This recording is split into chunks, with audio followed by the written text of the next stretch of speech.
Гриль Карл Вельмер разогрет как следует. Сегодня я приготовлю шашлык из продукта, который мне для шашлыка нравится больше всего. Вы не поверите, это не баранина, не говядина и не свинина, это утка, утиная грудка. Я еще не ел шашлыка вкуснее, чем из утиной грудки. Нарезаю довольно крупными кусками.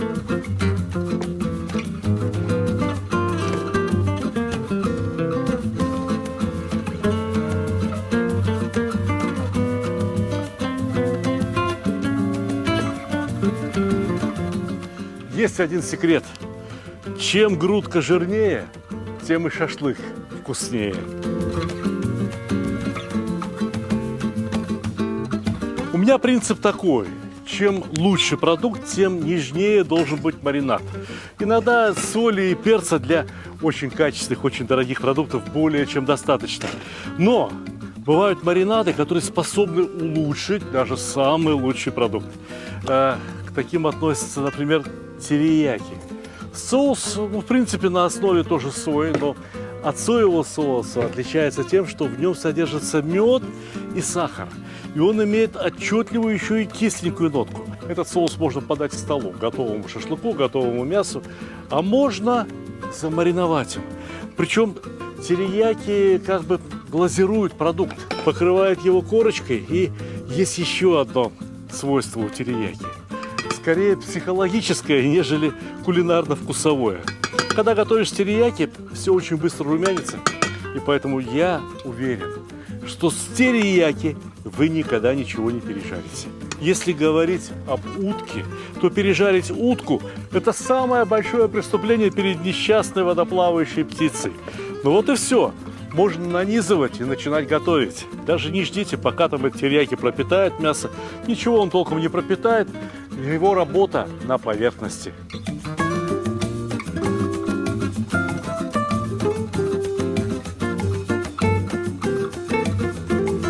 Казалось бы, при чем здесь грили, при чем шампуры? Да дело в том, что даже на гриле при помощи шампуров очень удобно переворачивать, когда речь идет о небольших кусках. Если куски крупные, скажем, готовил бы я эту утиную грудку целиком, то, разумеется, щипцы. А если куски небольшие, пока каждый кусочек перевернешь. Так что удобнее на шампуре. И даже в Японии очень часто готовят курятину, либо утку именно на шампурах.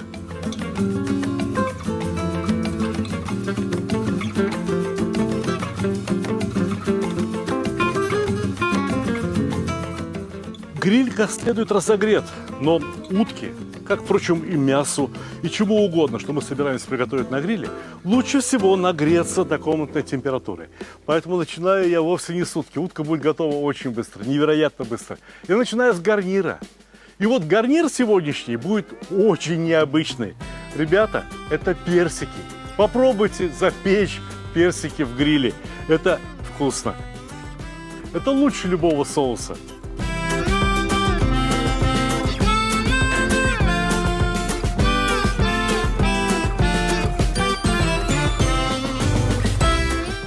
В гриле Карл Вельмер 4 нагревательных элемента. Каждый из них регулируется по отдельности. Но персики я разложил между нагревательными элементами, потому что непосредственно над нагревательными элементами будет расположена уточка, которой температура нужна пожарче. Обычно ведь на гриле, если там готовят мясо, что добавляют? Можно там лук крупно порезать, там болгарский перец, помидоры, все это как бы идеально подходит. Но к такому тонкому мясу, как утиная грудка, попробуйте использовать фрукты. Мушмула замечательно сработает, здесь замечательно сработают персики, груши и даже ананас.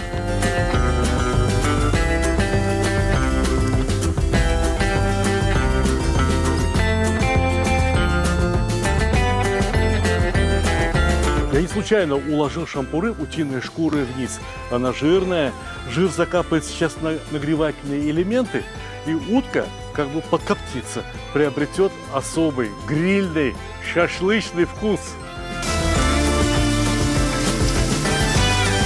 Откроем, проверим. Ого, в самый раз. Кое-где жира накапало столько, что уже даже вспыхнуло.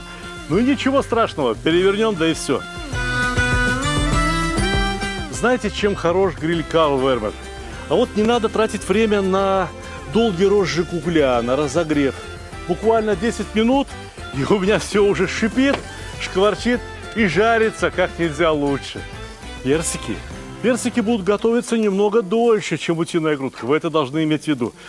Их можно приготовить и при закрытой крышке. И вот если вам попадутся персики недозрелые, а честно сказать, они вам такие и попадутся, других просто не довести до сюда, то это будет очень хорошо. И они сейчас станут мягкими, потом мы с них снимем шкурку, удалим косточку блендером. Ох, какой это будет соус! Какой это будет соус!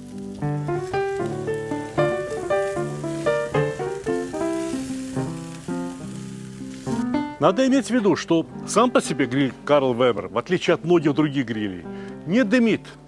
Потому что, когда сгорает природный газ, образуется СО2, углекислый газ, и вода. Просто-напросто посмотрите формулу что бутана, что метана, любого природного газа. Ничего другого образоваться не может. А дымит утиный жир, когда он капает на нагревательные элементы. Утиный сок из утиного мяса, он тоже дымит. Но это такие приятные ароматы, лишать которых себя ни в коем случае нельзя. Поэтому если у вас есть веранда, балкон, и если ваши соседи не против запаха, который иногда раздается из вашего казана, либо с ваших сковородок, то они не будут против гриля, то они не будут против того, чтобы вы использовали гриль Карл Вермер по соседству. Пахнет от него просто едой. Но ни в коем случае не сгоревшими дровами, не каким-то там дымящим углем. Нет, это не мусоросжигательная машина. Это устройство для приготовления отличной еды.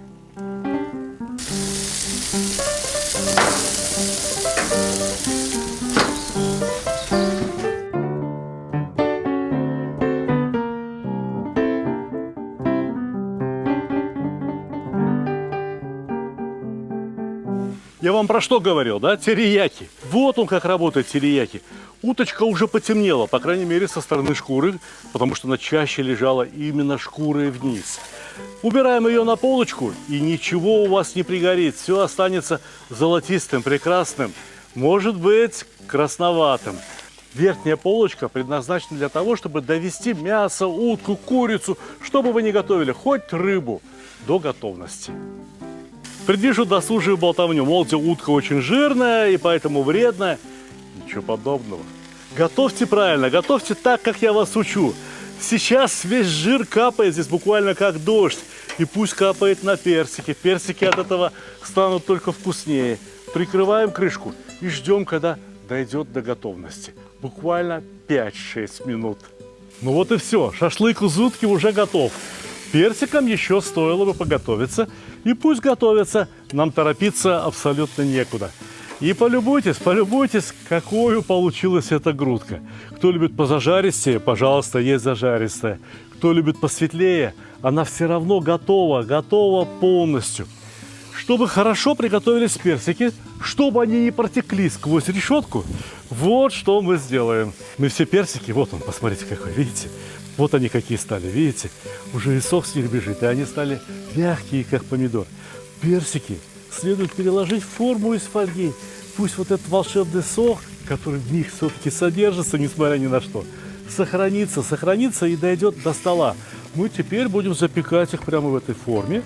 И как бы дешево не стоил у нас газ, выключаем лишние нагреватели. На этих двух нагревателях за 10 минут дойдут и персики. Айда я вам покажу, какую получилась утка на разрезе. Да взять вот хотя бы эти куски, что потолще. Дело в том, что многие считают, будто утка, мясо, баранина, не знаю, что угодно, все это должно иметь в готовом виде серый цвет. Нет, это не так. Особенно относительно утки это абсолютно не так.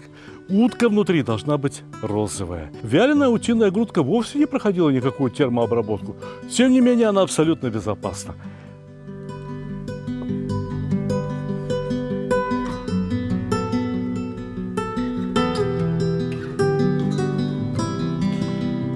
Полюбуйтесь, посмотрите.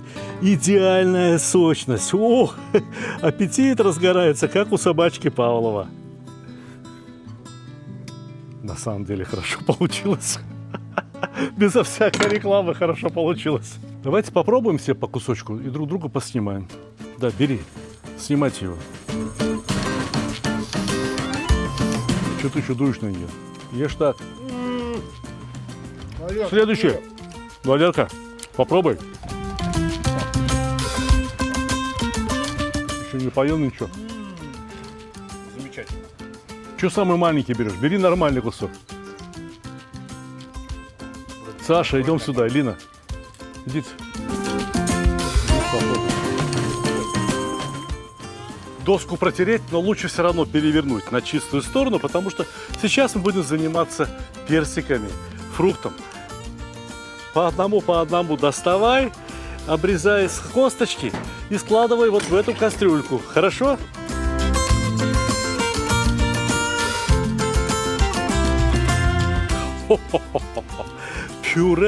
Пюре.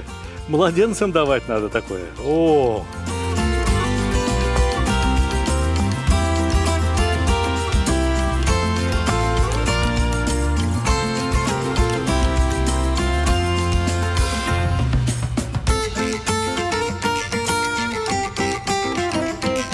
Никто не хочет попробовать жареный персик? Хорошо, раз никто не хочет. Горячий. Гриль Карл Вернер греет, что надо.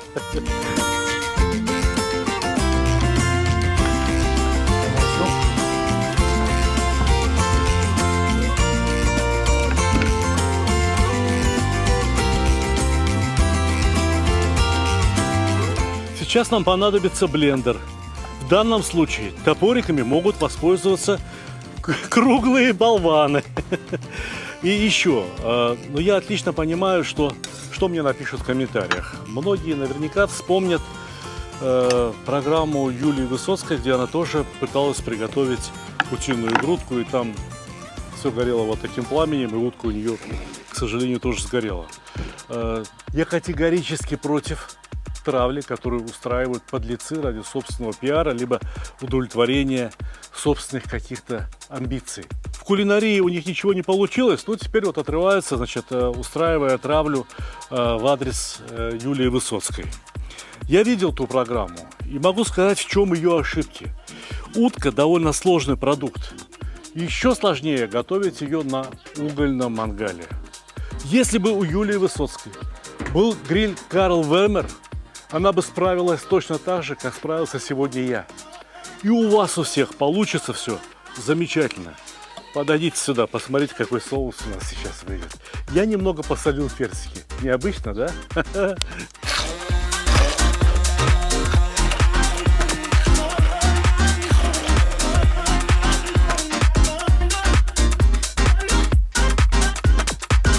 Прелесть. Прелесть.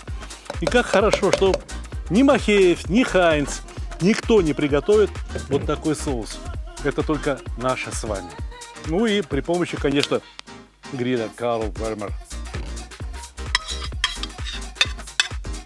А теперь мы едим вот этот вот шашлык из утиной грудки по-новому. Теперь мы берем кусочек, обмакиваем его, обмакиваем прямо вот сюда, в этот соус, и вот так кушаем. И никому не рассказываю. Боже мой, как это вкусно. А то придут и все съедят. Пока.